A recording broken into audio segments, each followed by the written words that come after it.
thank you very much for watching or listening today. And today I have a very, very special guest on the show. I've actually been excited to interview for a long time. We've actually been planning this interview for quite a while, so it's fantastic to get it going. Today's guest, a professional bare knuckle boxer competing primarily for ultimate bare knuckle boxing, very recognizable face, very well known in the game. But this man today, this guest, is not just a fighter. He actually has a very, very inspiring backstory, including recently setting up a charity to help veterans. In this charity, he's got people in there who are amputees, people with drug and alcohol addictions, and quite a bit more. And he's really helping them get on the straight and narrow and lead a better life. This ties into today's guest's own background as well of overcoming some similar problems himself, which we'll touch on. So if you haven't guessed it, guys, today's guest, Luke Nevin. And I just want to say, champ, obviously a big thank you for coming on the show, mate, as well. I appreciate No making the problem. time for it. Thank you very much, Victor. All right, no worries. So obviously starting at the beginning, you're doing some fantastic work with this charity and everything like that with the veterans, but you're a veteran yourself. You were in the army some years ago and you served. So can you share with us just a little bit about, your military career and where that started? We'll get to the fighting shortly, but I just want to start there because I know it's a big part of your life, and I think a lot of our viewers would be very interested to hear about it. So could you just share with us, where you served and what happened and what your time in the army was like, please, champ? That would be a great place to start, I think. Yeah, well, I joined the army when I was 16. I went to the Army Foundation College down in Harrogate, which is in Yorkshire, if you don't know where that is. I'd done a year there, got a basic education for some of the qualifications that I lacked on in school. Gained like obviously life skills and stuff like that while getting trained to be a soldier at the same time. Obviously with us being 16 and stuff like that, I still had a bit of immaturity, but I think that got ironed out of us at an early stage. Yeah, so I spent a year of my life there. Travelled around the UK while you're there doing various little exercises and stuff like that, getting you ready for, like the bigger army, as they call it, where I went to Catterick after I passed out. So I done like a big pass out parade at the end of my phase one training. My family come down to watch us pass off. It was a really proud day, especially because I wasn't really a high achiever at school, you see. So I think it was quite nice for my family to see us, achieve on that level. And it was nice to have them down there. It was a proud day. After that, I moved on to Catterick, where I went to do my phase two training, where you learn your trade of being an infantry soldier. Catterick for me was probably one of the best times of my life. It was very it was quite physically demanding, mentally demanding, but it really makes you into a man. Had to get served a purpose for getting you that foot in the door, but Catterick was really what moulds you, to go on to be a soldier, train killer, to go on to, go on to that bigger picture when you join your battalions for whatever that may be. I had a good time in Catterick. I had a lot of drinking in my time at Catterick. I think I've had a lot of drinking a lot of my life actually, but yeah, I think that's where it maybe stemmed a bit. I got into trouble a couple of times. Nothing major with the lads that I trained with and that, but I had a good bunch around us and that. I went on my first lads' holiday with the lads. From there, really bonded with a lot of good people. It was more like a family. You're waking up every day with your best mates.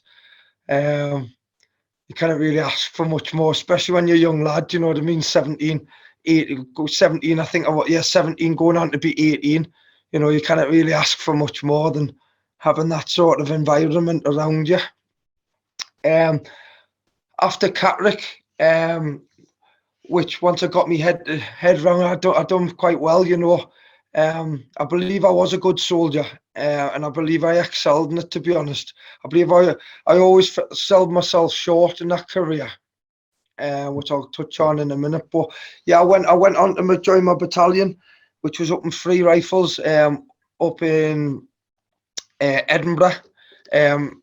and I was at Redford Barracks for I think it was about 2 years, which I moved into a 4-man room with some other lads that were in there. They were still just young riflemen as well, the same as me.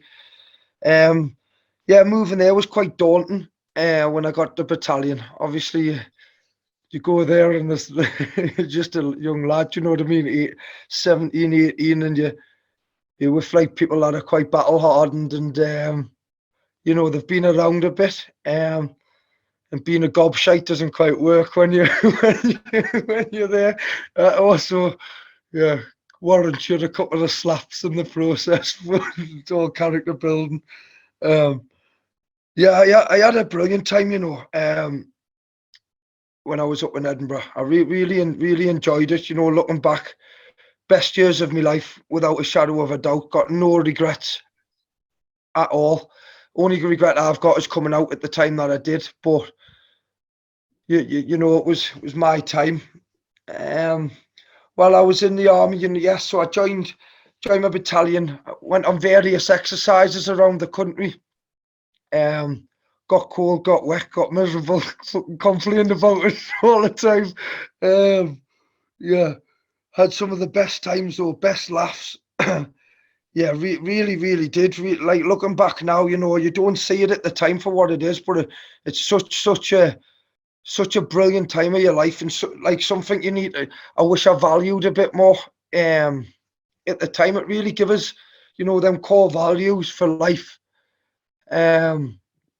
Give us appreciation for for what I had back then and stuff like that. It really done. I mean, again, waking up with your mates all the time and stuff like that. I mean, the drinking, obviously. Yeah, I fully indulged in the drinking culture and the rest of it that come with it. Yeah, and for all what happens in the future after that, I don't regret any of it. I had some of the best times with the best people. I've made friends for life, brothers for life, that I'm still in contact today. I don't see all the time, but it's a sort of friendship that I know I can, if I don't see them for 5 years, I bump into them down the street. It's like they've never been away. I met up with a lad called Ross Freer the other day, who turned out he's just living down around the corner from us down Liverpool. Fucking mental. So I've ended up meeting up with him. Yeah, and it's been brilliant. He's come on to help us, which we'll touch on and eventually with the charity that I've set up. So it's all good stuff, yeah. Well, my time in the army as well, I went overseas twice, deployed to Kenya.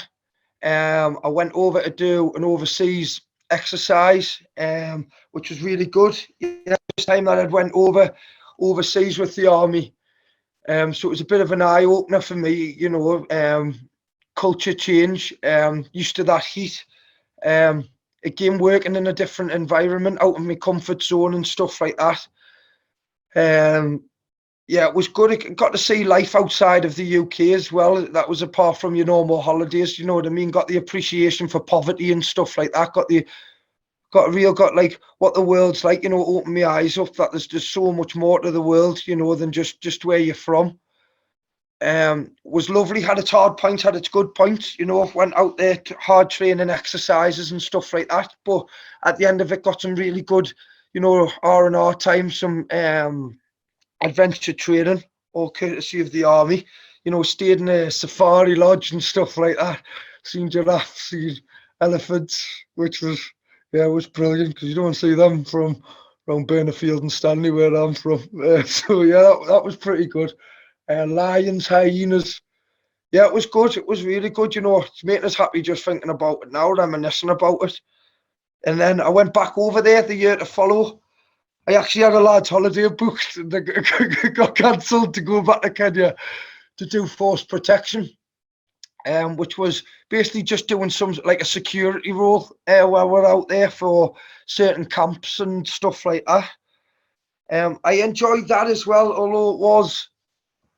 I enjoyed it, but it was long. It dragged a bit, but again, that had its good points. I mean, we misbehaved a bit when we were over there, so We got we got ourselves into a bit of trouble, but it was just like, a game of what young lads and that drinking culture leads you to. But it's by the by, it was brilliant. Again, another taste of the country it was, but in a different scenario that time. Different, more. It was more of a professional sort of what's the word, like professional approach. If that makes any sense, it was a different job role. So it was a different sort. Yeah. So there's different mechanics to it, but yeah, I really, really enjoyed that. Yeah, really enjoyed it. Looking back now again, a really good life experience, and I appreciate it. Probably at the time didn't appreciate it as much as what I should have. But combined, give us some really, really good experiences. Come back from there, and I got involved. I was in a rifle company, you see, then, and then I got moved over to what you call fire support company. So I went over to fire support company, which was brilliant. It was where when you become more senior in your battalion, you get sent there. And I went to mortar platoon, which again went on to make more good friends. Learned a different trade, which was brilliant. Deployed on certain exercises around the country, Salisbury Plain, stuff like that. Like big exercises, but all UK based. It was with mortars. Yeah, which was brilliant. Different bit of weaponry. So it was good to get to know all that kit. Heavy carrying. Didn't enjoy carrying it because it was dead heavy, and I was stick thin back then. I think I was about 10 stone wet through, so probably my kit probably weighed more than what I did. But yeah, again, had some brilliant times then. I've done the security for, I don't know if you know it, but the Edinburgh Tattoo, for anyone that's ever seen it. It's a brilliant event. There's bands and stuff like that, and it goes on for like a month. It runs alongside when the Fringe Festival's on in Edinburgh. I don't know if you're familiar with that, but again, it's a fucking brilliant time of year in Edinburgh. Yeah, the students and all that are all out in the drinking. It's just fucking mad. It's just a month's long piss off basically, on the drink. But again, working with people around the world from that Edinburgh Tattoo, bands from different places. It's just, looking back, man, I've been so lucky and blessed in my life, and I didn't realise it. Truly gifted with some of the opportunities that have been chucked in front of us. And I'm happy now. Just sitting reminiscing about it. I've had some belter times, some real good times. So I'll stop going on about that now. So after that, I basically started my boxing career then in the army. Battalion team come up and there was slots available on it. And I was a little shit always out on the drink, fighting and stuff like that. So I got given an opportunity to box on there, got chucked in, and do you know what it is? I loved it from the outset. I loved everything about it. It was just that missing bit to me. I felt like, wherever I was lost as a person, like getting in trouble, to find I could filter that there. And that really did calm me down for a long time. It give us a lot to think about, give us a purpose and stuff again. Become really determined with it, really found my feet with it quite quick. I enjoyed the buzz off it. I always enjoyed fighting, and it gave us that platform, to really try and push myself. I boxed into company first, and I boxed a close friend called Niall Quinn at the time. He boxed, and he'd been given best boxer of the year a couple of years in a row. I managed to beat him, and I got best boxer of the year that year. Yeah, and that really made a lot to us then, and I really thought from there, like, this was for me. This, I just knew, I knew, like, I don't know, from that first time of stepping in that, like, a boxing ring and that, I loved everything about it. And from there on, I got the chance to represent the army in Scotland. I boxed at a place called Faslane, a Navy base. Don't know if you know it. I boxed a Marine the first time. I knocked him out in 20 seconds. And That was yeah, it was a fucking buzz. Wasn't much boxing ability then, mate. I was just swinging punches from my ankles, but a win's a win. I'll take it. So yeah, I come back off that. I got a chance to box again. It was like a battalion team at that time, so I was just in a tracksuit all the time, training around battalion, out running, still doing bits of training. You know that you had to do the stuff within your company and stuff like that. You know, keeping up your weapon drills and stuff like that. But I really, most of my time was spent just training in the gym. My coach at the time, Ben Haywood, yeah, he was a good friend of mine.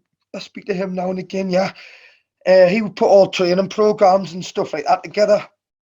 A bloke called Jack Highmarsh as well. He'd help Bo Turner and stuff like that. And you know, later they still my friends now. Later I went on to be going on a large holiday with Bo Turner. Ross went, which is fucking the best holiday of my life. I went to Zante, you know, yeah, still thinking about it now. It was probably, yeah, well, good people, you know, it was my last real lads holiday before things took a bit of a downward spiral for us when I left the army. But yeah, good memories. I kept boxing throughout the army. And then while I was in the army, I started boxing back at home on the unlicensed scene as well, on a platform in Newcastle called D-Day. Darren Tyndale's show. It's a brilliant show. Yeah, it's got a brilliant caliber of fighting on. He puts his heart and soul into it, and it always delivers a good thingy from what I see now. I mean, obviously, I don't get there anymore, but yeah, brilliant. You know, so I started out really boxing there, which gives us another taste of boxing outside that amateur experience. That unlicensed boxing, it's a bit more rougher.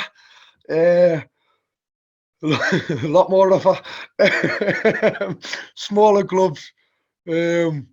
And it's a fucking tear up. Everyone comes for a fight, you know. Amateurs a bit more technical. They still come for a fight. The proper athletes, you know, and taking it not away from anyone in the unlicensed scene, because he has some real good athletes on there. But there's a lot more, you know, trying to hurt each other a bit more than that. Unlicensed, which I enjoyed. Yeah, I really did enjoy. And Darren gave us the chance to fight for the title on there. A novice middleweight title, which I boxed for and I defended, I think it was twice. And I kept that title. And that's what led me down the path to really bare knuckle boxing. Good mate of mine, Stu Armstrong.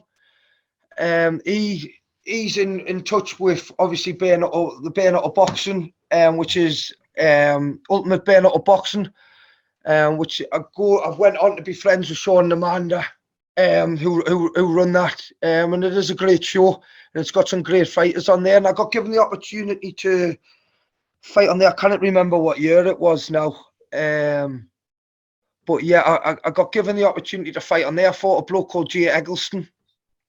It was a tough fight for me, not so much in the fact of the fighting, but my life in the background was starting to, you know, deteriorate. Yeah, I was starting to, other things were coming into play in my life that you know were having a bit of a negative hold on us, and really sparked a bit of a downward spiral for me after that fight. If not before, it was already well in the pipeline. Yeah, it was starting to think. So yeah, I got in there. Mentally, it was a hard fight for us. I managed to stop Jay in the second round. I boxed well, I think, for what level I was at the time. I knocked Jay out. Well, stopped him on his stroke. You know, it was inflicted quite a bit of damage to his face. Obviously, with bare knuckle, there's very lack of protection there. Caught him with some good shots here, and I think he retired on the stool. So that was a big win for us there. And then, you know, going away from there, I had a bit of a downward spiral for a while. Had a few issues outside with drugs and alcohol, where I found myself in rehab, which I still struggle with today. I battle drug and alcohol addiction today, but today it doesn't get the better of us. You know, I'm in charge of it now. You know, and I call the shots. You know, my life's above and beyond that now. It's still something that looms over us. Not doesn't loom over us. It doesn't guide me life, you know. but it's something I'm very aware of, and I do my utmost every day to stay on top of them issues.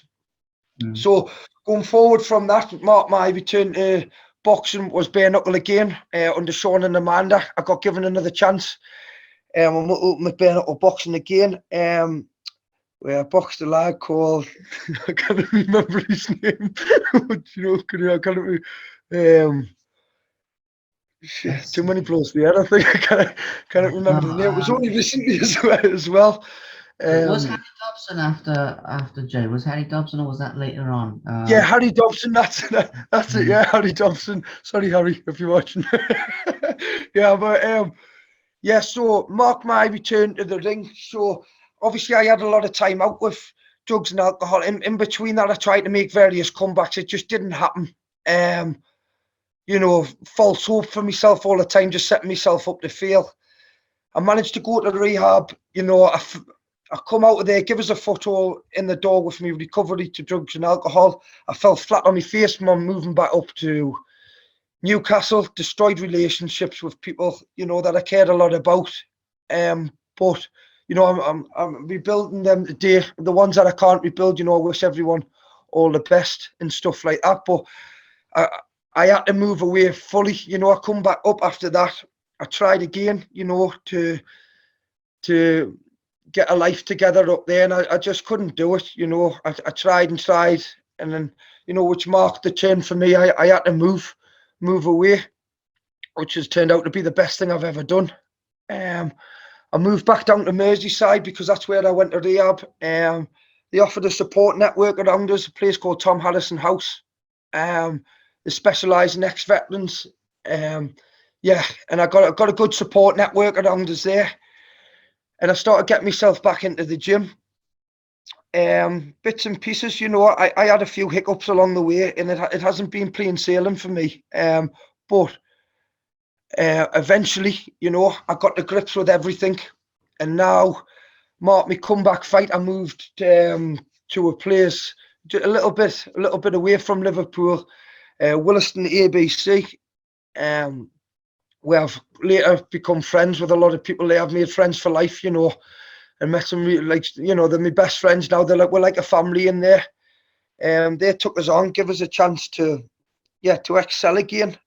Took myself back into my training, and I found that love again. I found just loving myself more than anything. I got my confidence back. I got everything back. Realised that I wasn't a bad person. I'd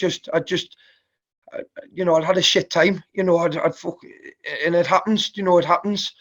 So yeah, my confidence come back, and I'm back in the gym now. My training improved. I started picking that up, more and more sparring and that, and I was just getting more hungry and more hungry. I spoke to Sean and Amanda. They got us back on there in a bare knuckle, and I fought Harry Dobson.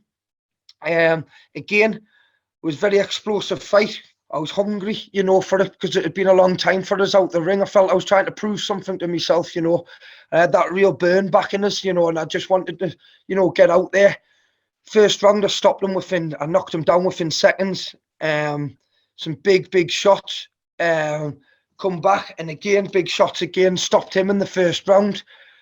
That was everything that I'd been coached by, at the time, Joey Campbell, my coach, and sparring that I'd had off the lads like Liam, Ted, Lewis, Tommy, and stuff like that in the gym.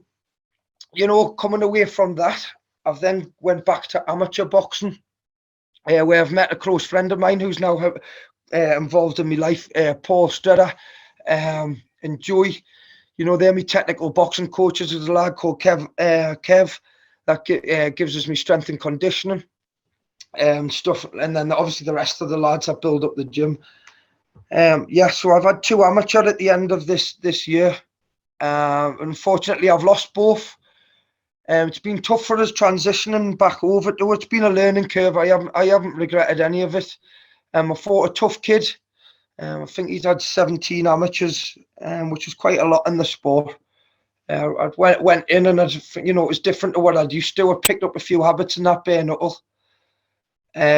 So it's just ironing out that, really. But I've enjoyed every minute of being back in there, like learning stuff that I've never learned.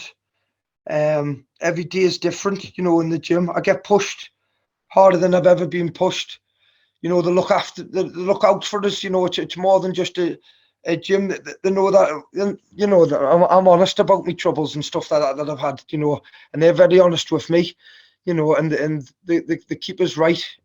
And they look out for us when they think I might be slacking and stuff like that. So yeah, that's brilliant. So I've had two amateurs. First one for a big tall lad from Manchester. It was an awkward fight. He just kept swapping between southpaw and orthodox, and yeah, I give him a good fight. You know what I mean? I give him a good fight. I got a split decision, which I was, looking back, very, very, very happy with. For my first amateur with someone at that level, to still put, take him to the trenches. I give him a hard fight, didn't let him off with anything. He got the win. I look at it back. Did he deserve to win? Probably, yeah, he did. Yeah, better man won. And it was a big learning curve. Give us some food for thought. So a couple of weeks later, I took another fight with another lad. I cannot remember his name either. But anyway, another amateur on an amateur show. Again, different sort of fighter, experienced he was. He'd been in the gym a long time. And I'm not quite sure how I found that fight. Maybe I think it was too soon for me after the last fight to get back in. I felt a bit weak as well, I think. It wasn't me, the boxing team's fault at all. The coach's fault. It was mine. I'd overtrained myself, overexerted myself with my diet, put a bit too much pressure on myself. Just wasn't enjoying the training. As much like giving myself. I was enjoying it. I wasn't giving myself enough time to enjoy it. That's what I mean. And it was just it was coming too much. When you run down, yourself. Do you know what I mean? I just wasn't giving myself time to recover. And it's something that's vital. In all aspects of life, you need to. That's what I've found as well. You need to have time for yourself.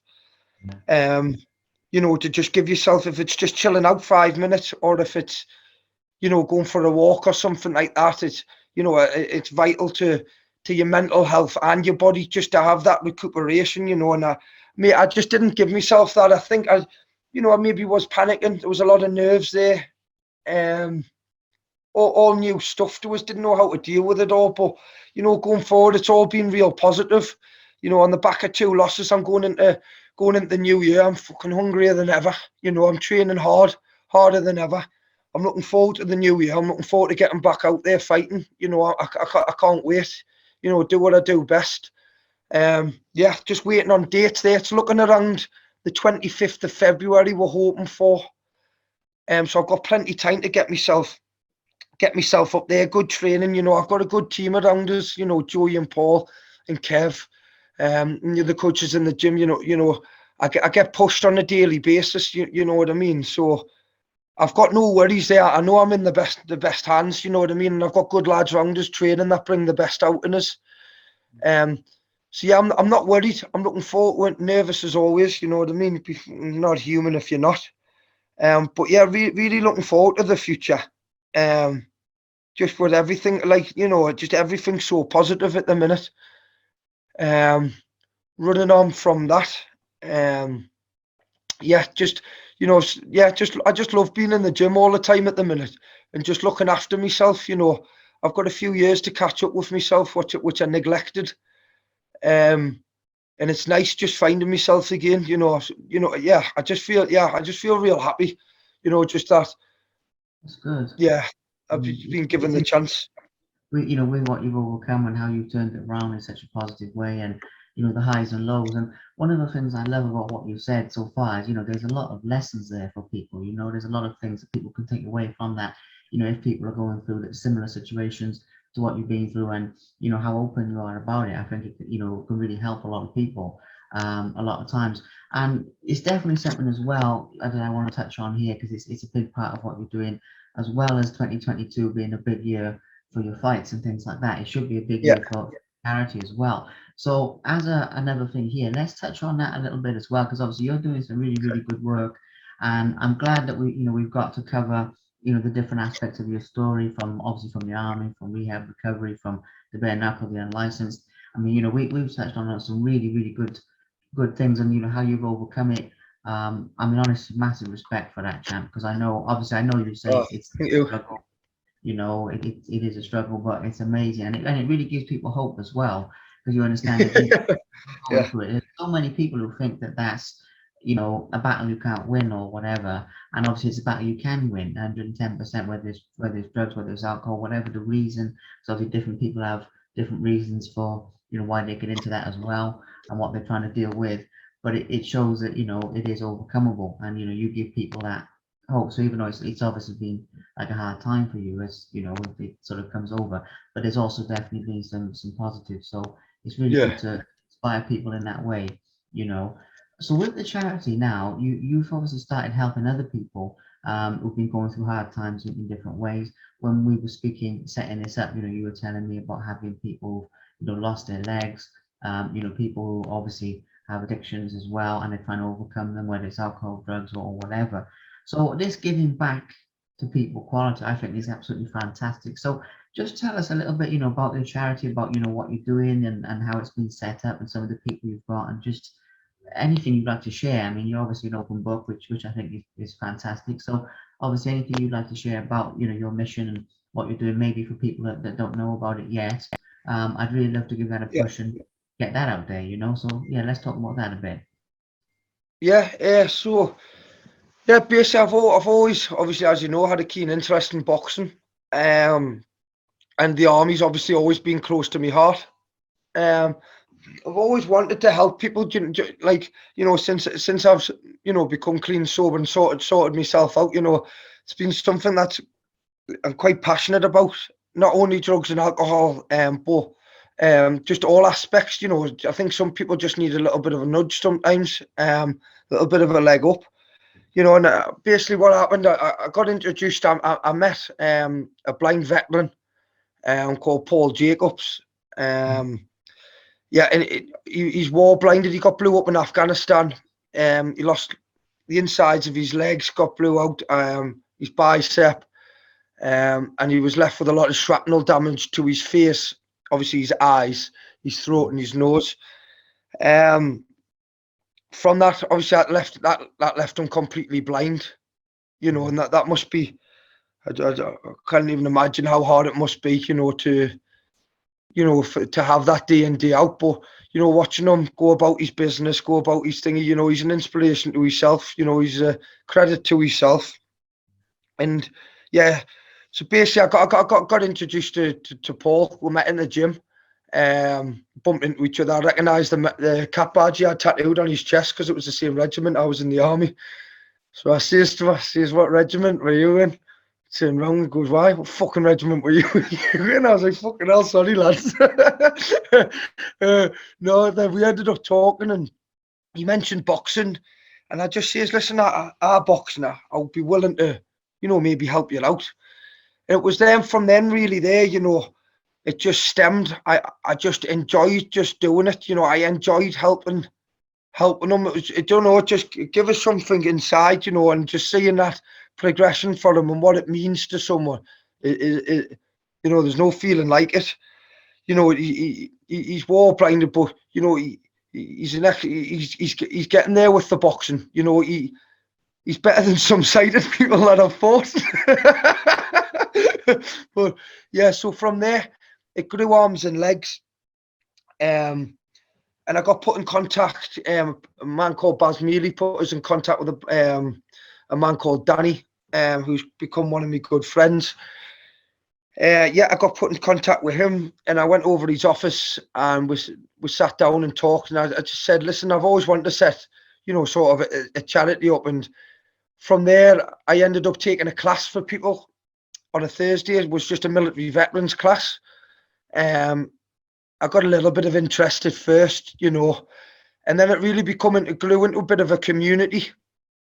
It gives people that opportunity, it's not come in and it's so like strategic boxing and stuff like that. It's come in, if you've got anything on your chest, vent it. You know what I mean? Come, a bit of mental health and well-being. Come and blow some smoke off, and it's really give people, that opportunity to have, you know, that like-minded people around them, you know, that thing that they may be missing from society, you know, because Yeah. for all, you know, me and you might be the same. People in the army aren't, you know, they've had different experiences. And what I've found, certainly since I've set up this charity, is that it means a lot to people, their time in the army. It means a lot to them, and they value it, you know. And they don't have a place sometimes in normal society to vent that, and people don't understand. And it's quite sad, you know. So it's really give people that opportunity to come together, and like I say, it's just branched out, you know. And now we're going up Snowdon on the 29th of January to raise some awareness for mental health.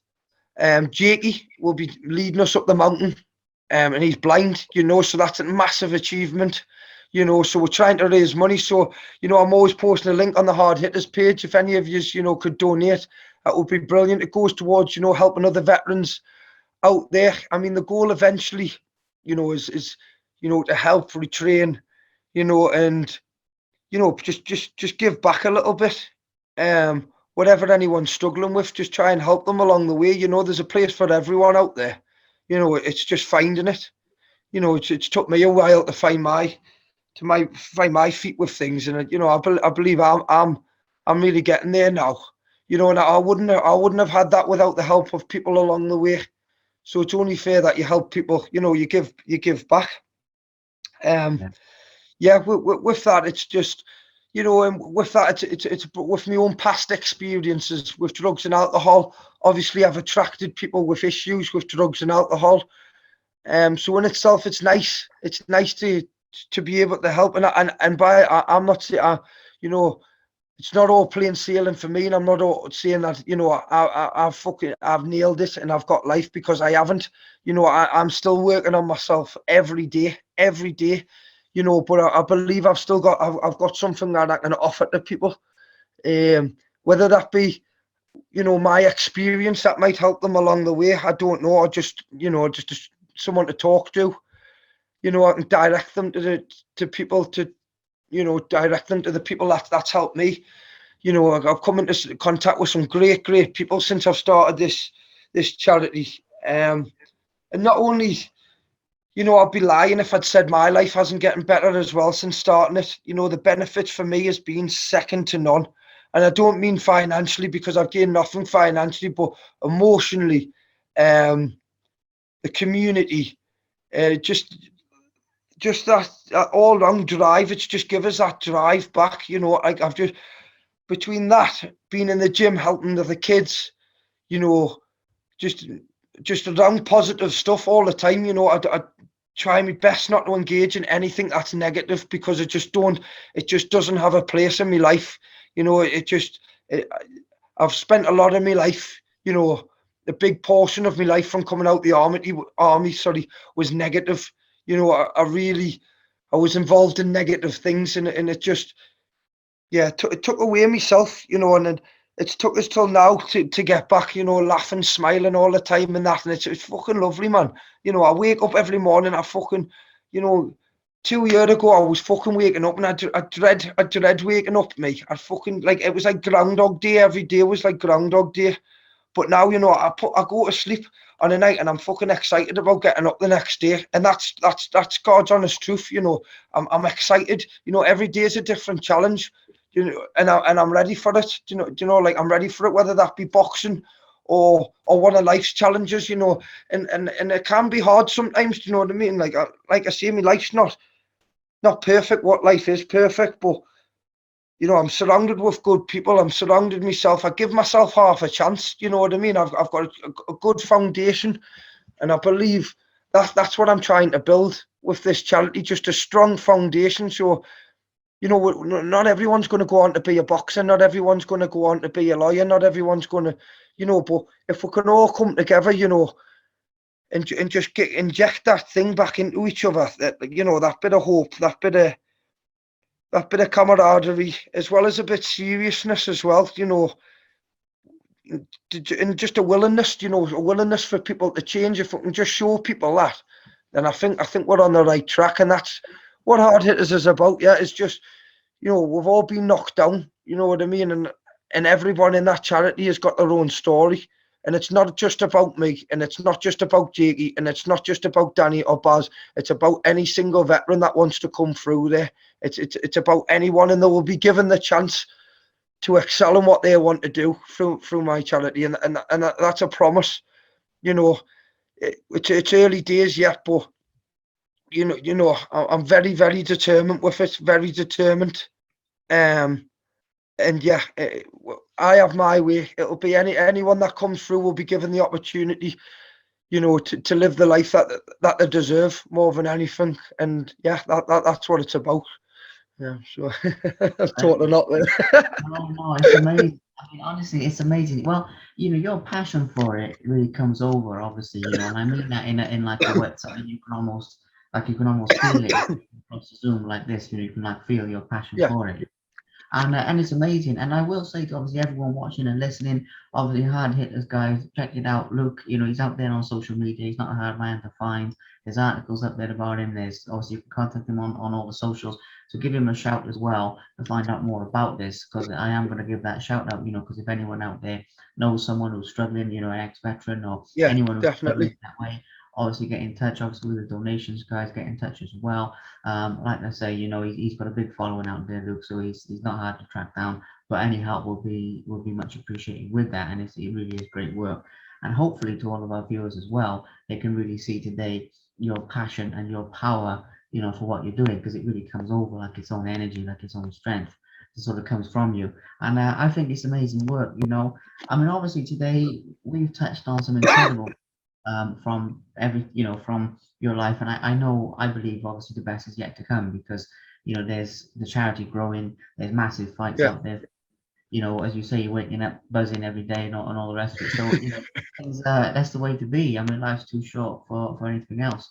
So I'd say it's on the up and up. And, sometimes when I do an interview, I know it's going to be good. Like I had a feeling this would be good. I'm not just saying this either, like, because your energy and the way it comes over and your passion for yeah, what you do, but it sort of exceeded that, when it's sort of being like a real, like, wow, even though there hasn't been loads for me to say, like everything you've shared and your openness has just been incredible. So I just want to say, a big thank you for your time, and a big thank you for coming on and making the time for it. And obviously I really believe that this will help a lot of people directly through the charity, but also indirectly, because people watch this and it had like a wide reach.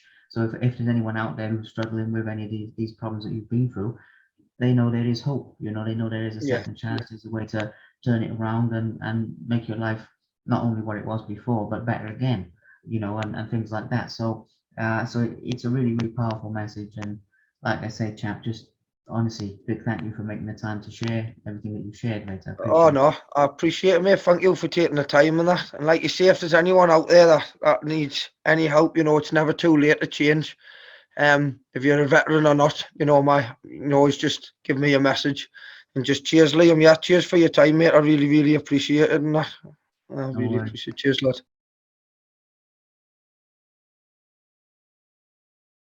Thank you very much for watching. Please subscribe to the Simply Inspired YouTube channel, and there'll be more videos coming soon.